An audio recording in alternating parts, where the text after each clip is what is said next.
anak. Halika na. Kumain na tayo. Halika na. Sakit lang ko. Ha? Mabuti pa kaya dali mo na kay paring Aresto niya na matignan. Ilang araw nang walang ganang kumain yan Panay ang sakit ng tiyan. Tay, sa utak daw ang sakit ni ate, hindi sa katawan, kaya hindi albularyo ang kailangan niya.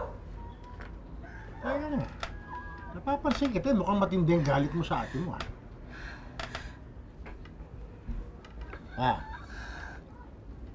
Bakit nga ba, Tay? Dahil ba sa lahat ng pagkakataon, binibigyan niyo ng pabor si ate? Sa pagkain, sa atensyon, sa pagmamahal? Telma, tama na yan. Ang aga-aga. Telma, tama na yan! Bakit ba ako nalang lagi ang dapat tumigil? Bakit ako nalang lagi ang dapat umunawa?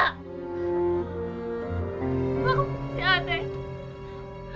Kapag sinusumpong siya, hindi siya pwede tumigil. Bakit lahat ng gusto niya pwede? Yung sinasagot ka lang yung tanong ni Tat, pipigilan niyo ba ako? Dahil mali ang iniisip mo. Yung tungkol sa inyong magkapatid, na hindi pantay ang pagtingin namin sa inyong dalawa.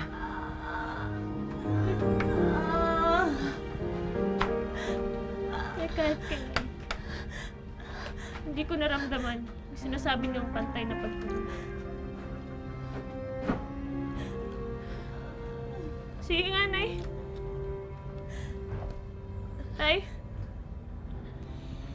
kailan ba ako gumawa ng tama sa harapan niyo? Kailan niyo ba ako huling kinampihan? Sige nga.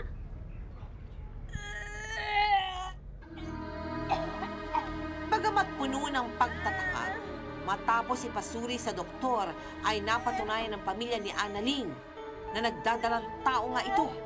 Isang pangyayaring tuluyang magpapabago sa takbo ng buhay ng mag-anak.